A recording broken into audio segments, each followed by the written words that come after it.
اعوذ باللہ من الشیطان الرجیم بسم اللہ الرحمن الرحیم یا ایہا الذین آمنوا اتقوا اللہ حق تقاتہ ولا تموتن الا وانتم مسلمون۔ صدق اللہ العظیم وصدق رسولنا بلاغ المبین۔ اللہم صلی علی سیدنا و مولانا محمد معدن الجود والکرم وآلہ وصحبہ وبارک وسلم۔ الصلاۃ والسلام علیک یا سیدی یا رسول اللہ وعلی آلک واصحابک یا سیدی یا نبی۔ حمد و صلاۃ کے بعد اللہ تعالیٰ نے قرآن مجید میں ارشاد فرمایا کہ یا ایہا الذین آمنوا اتقوا اللہ حق تقاتہ، اے ایمان والو اللہ سے ڈرو جتنا کہ ڈرنے کا حق ہے۔ وَلَا تَمُوتُنَّ إِلَّا وَأَنْتُمْ مُسْلِمُونَ، اور ہرگز نہ مرنا مگر اس حال میں کہ تم مسلمان ہو، یعنی مرتے دم تک مسلمان رہنا۔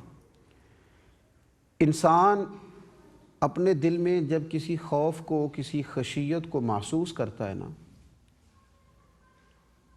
تو وہ محسوس کرتا ہے کہ میرے اعمال پر پہرا لگا ہوا ہے، مجھے کوئی دیکھ رہا ہے۔ نتیجہ یہ ہوتا ہے کہ بہت سارے شر کے کاموں سے، بہت سارے برائی کے کاموں سے، بہت ساری نافرمانیوں سے وہ بچ جاتا ہے۔ آپ دیکھ لیجئے کہ انسان کی اس کمزوری کے سبب سے پوری دنیا میں ایک رواج قائم کیا گیا اور جگہ جگہ لکھا گیا خبردار کیمرے کی آنکھ آپ کو دیکھ رہی ہے۔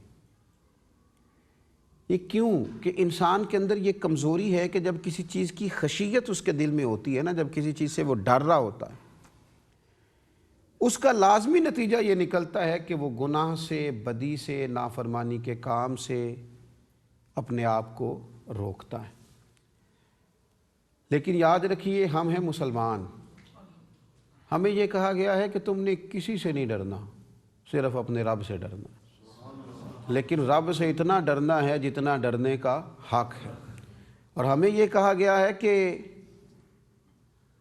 تم اس رب کے ماننے والے ہو جسے نہ اونگ آتی ہے نہ نیند آتی ہے، ہر وقت تمہیں دیکھتا ہے، حی ہے، قیوم ہے۔ تم اپنے دل کے اندر اپنے اس رب کی خشیت پیدا کرو، تم اپنے مالک سے ڈرو، تم ایک تصور بناؤ کہ میرا رب مجھے دیکھ رہا ہے۔ نتیجہ کیا ہوگا کہ صرف جلوت ہی نہیں، تنہائی بھی پاک ہو جائے گی۔ بالکل اکیلے میں جب انسان محسوس کرے گا کوئی مجھے نہیں دیکھ رہا، اس وقت بھی اس کے ذہن میں یہ بات آئے گی کہ میرا مالک تو مجھے دیکھ رہا ہے نا، میرا رب تو مجھے دیکھ رہا ہے نا۔ حضرت عثمان غنی رضی اللہ تعالیٰ عنہ تہمت باندھ کے غسل فرمایا کرتے تھے، اور فرماتے تھے کہ جب میں اکیلا بھی ہوتا ہوں تو سوچتا ہوں کوئی نہ دیکھے تو میرا مالک تو مجھے دیکھتا ہے۔ تنہائی کو پاکیزہ کیا جا سکتا ہے، لیکن تصور یہ باندھا جائے کہ مجھے میرا اللہ دیکھ رہا، اور خشیت پیدا کی جائے، اپنے دل کے اندر اس کا خوف رکھا جائے، اور انسان کبھی کبھی اس خوف کو پوری طرح ملاحظہ کرے۔ اگرچہ ایمان خوف اور امید کی درمیانی کیفیت کا نام ہے، اللہ سے ڈرنا بھی ہے اور اس کی رحمت کی امید بھی رکھنی ہے، اس کی درمیانی کیفیت کا نام ایمان ہے۔ لیکن خشیت الہی اگر دل میں موجود نہ ہو، اللہ کا ڈر نہ ہو، تو بہت سارے اعمال ایسے ہیں جو انسان کر ہی نہیں سکتا، اور جو سب سے بڑی انسانی ضرورت ہے گناہ سے بچنا، وہ بندہ بچ نہیں سکتا اگر خشیت الہی موجود نہ ہو۔ تو اس خشیت کو قریب کیا جائے، اس کو پیدا کیا جائے، اپنے دل کو اچھی طرح ٹٹولا جائے کہ انسانوں کا کتنا ڈر موجود ہے، لوگوں کا کتنا ڈر موجود ہے، معاشرے سے، سوسائٹی سے، قبیلے سے، برادری سے، دوستوں سے کتنا ڈرتے ہیں۔ بلکہ میں تو ایسے لوگوں کو جانتا ہوں جو ماں باپ ہو کے اولاد سے ڈرتے ہیں، استاد ہو کے شاگردوں سے ڈرتے ہیں، شیخ ہو کے مریدوں سے ڈرتے ہیں، اللہ ماشاء اللہ۔ تو جب انسانوں کا اتنا ڈر ہے، معاشرے کا اتنا ڈر ہے، تو پھر اپنے آپ کو ٹٹول کے دیکھا جائے نا، مالک کا کتنا ڈر ہے۔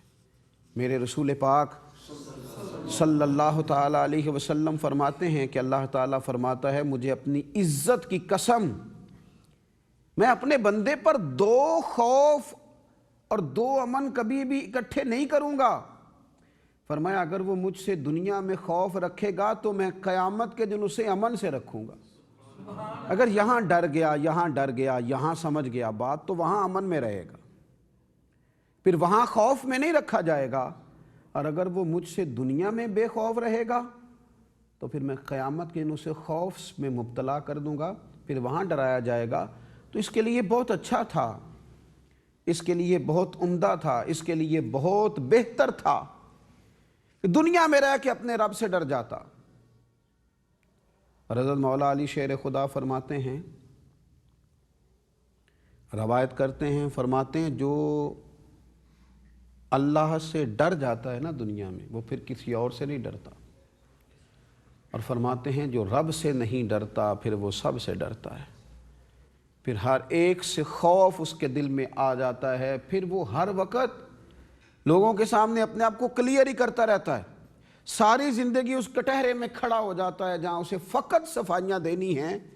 ایسا نہ کرے کہ اپنے رب سے ڈر جائے، اسے اپنی صفائی صرف اپنے مالک کے حضور دینی پڑے، کہیں اور اسے کچھ کہنا ہی نہ پڑے۔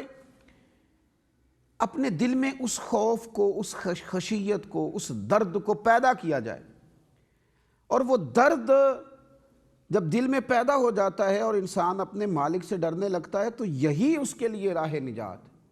اللہ کے پیارے رسول صلی اللہ تعالیٰ علیہ وآلہ وسلم سے حضرت عقبہ بن عامر رضی اللہ تعالیٰ عنہ کہتے ہیں پوچھا گیا تھا یا رسول اللہ صلی اللہ تعالیٰ علیہ وسلم یہ نجات کیا ہے؟ نجات کیسے ملے گی؟ اللہ کی بارگاہ میں سرخروئی کیسے حاصل ہوگی؟ کامیابی کیسے ملے گی؟ تو نبی پاک علیہ السلام نے 3 باتیں ارشاد فرمائیں۔ ایک تو سرور کائنات علیہ السلام نے فرمایا اپنی زبان کو بری باتوں سے روکے رکھو، یہ کامیابی کے لیے پہلی ضرورت ہے۔ زبان کو فقط خیر میں استعمال کرنا، اسے بری باتوں سے بچا لینا، یہ نجات کے لیے پہلی ضرورت ہے تمہاری۔ اور دوسرا حضور نے فرمایا چاہیے کہ تمہارا گھر تم پر کشادہ ہو، بلا وجہ گھر سے نہ نکلنا، اپنے گھر کو لازم پکڑ لینا، گھر کے اندر بیٹھنا، عبادت کرنا، اپنے گھر کو کشادہ سمجھ لینا۔ اور تیسرا حضور نے نجات کے لیے فرمایا اپنے گناہوں پر شرمندہ ہو کے رویا کرنا۔ اگر کسی کو یہ شرمندگی اور یہ آنسو میسر آ جائیں، ایک دوست نے مجھے کہا تھا کہ مجھے غصہ بہت آتا ہے، تو میں نے ان سے کہا تھا مجھے بھی بہت آتا ہے، پر اپنے گناہوں پر آتا ہے، اپنی غلطیوں پر آتا ہے، اپنی خطاؤں پر آتا ہے۔ وہ بہت ساری چیزیں جن کو ٹھیک کرنے کا ارادہ کرتے ہیں پھر نہیں کر پاتے، ان پر آتا ہے۔ اپنے گناہوں پر جسے رونا نصیب ہو جائے، جسے اپنی خطائیں، حضرت مجدد الفسانی رحمۃ اللہ علیہ فرماتے جسے دید قصور مل جائے، بڑا خوش نصیب آدمی ہے۔ حضور یہ دید قصور کیا ہے؟ فرمایا جسے اپنے گناہ نظر آنے لگ جائیں، دوسروں کے تو بہت دکھائی دیتے ہیں، بہت واضح نظر آتے ہیں، بہت ان کے دلائل آنکھوں کے سامنے ہوتے ہیں، پر وہ خوش بخت، خوش نصیب ہے اسے اپنی غلطیاں نظر آئیں، اسے اپنے گناہ دکھائی دیں، جس کی توجہ اپنی غلطیوں کی جانب چلی جائے وہ بڑا خوش بخت آدمی۔ نبی اکرم صلی اللہ تعالیٰ علیہ وسلم نے فرمایا اپنے گناہوں پر اگر تم روتے ہو تو یہ راہ نجات ہے۔ اور کتنا رونا ہے؟ حضور علیہ الصلوۃ والسلام ارشاد فرماتے ہیں کہ اگر تمہارے آنکھوں سے اللہ کے خوف سے، رب کی خشیت سے اتنا بھی آنسو نکل آیا جتنا مکھی اور مچھر کا پر ہوتا ہے، آپ اس مثال کو سمجھیے کتنا کو بڑا پر ہوتا ہے مکھی کا، اگر ایک مکھی کے پر کے برابر تمہاری آنکھ سے وہ قطرہ نکلا آنسو کا جو فقط اللہ کے خوف سے، کتنا روئے مال کے لیے، کتنا روئے لوگوں کی بے وفائی پر، کتنا روئے اولاد کے لیے، کتنا روئے اپنے دوستوں کے لیے، اتنا آنسو جتنا مچھر مکھی کا پر ہے نکلے اللہ کے خوف سے۔ تو حضور فرماتے ہیں جس طرح گائے بھینس کے بکری کے تھنوں سے نکلا ہوا دودھ واپس تھنوں میں نہیں نہ جا سکتا، اسی طرح جو اتنا بھی اللہ کے خوف سے رو دے، جتنا مکھی کا پر ہوتا ہے، پھر وہ بندہ جہنم میں نہیں جا سکتا۔ اس کے لیے فیصلہ کرم ہو گیا۔ یہ مثال ہمیں بتاتی ہے کہ لوگ تو اتنا بھی نہیں روتے اللہ کے خوف سے جتنا مکھی کا پر ہوتا ہے۔ دنیا کی ضروریات کے لیے، دنیا کے بکھیڑوں کے لیے، دنیا کے نظام زندگی کے لیے تڑپ جاتے ہیں، پھوٹ پھوٹ کے روتے ہیں، کاش اس کریم کے لیے بھی آنسو۔ اچھا، یہ جو خشیت ہے نا اللہ کی، یہ اللہ کے بندوں کا خاص خزانہ ہے۔ اللہ کے نیک بندے، صوفیاء کرام، اولیاء کرام، مفسرین، محدثین، ان کی زندگی کا خاص خزانہ ہے یہ خشیت الہی، خاص۔ امام شافعی رحمۃ اللہ علیہ سے جب پوچھا گیا تھا نا کہ حضور میرا حافظہ کمزور ہے، تو فرمایا گناہ چھوڑ دے، اللہ سے ڈرنا شروع کر دے، کشادہ ہو جائے گا تمہارا حافظہ، ذہن تمہارا کھل جائے گا۔ یہ رب کے بندوں کا خاص خزانہ ہے اللہ کی خشیت۔ نبی اکرم صلی اللہ تعالیٰ علیہ وآلہ وسلم کی ایک حدیث ہے، کنز العمال میں موجود ہے۔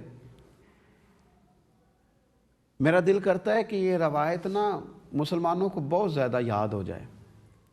ہمارے ہاں لوگ سمجھتے ہیں جسے زیادہ باتیں آتی ہوں وہ زیادہ دانا ہے، جو لمبی تقریر میری طرح کر جانتا ہو وہ زیادہ عقل مند ہے۔ لوگ سمجھتے ہیں جس کو مختلف لوگوں کو موٹیویٹ کرنا آئے، اچھا موٹیویشنل اسپیکر ہو، وہ زیادہ سمجھدار ہے، جسے بڑی باتیں، بڑے اشعار، بڑے قصے، بڑی باتیں یاد ہوں وہ زیادہ دانا ہے۔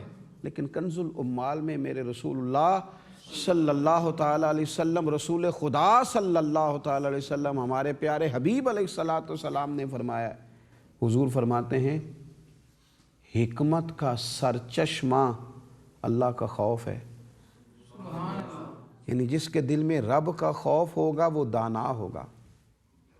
حکمت کا سرچشمہ، قرآن مجید نے کہا نا انما یخشی اللہ من عبادہ العلماء،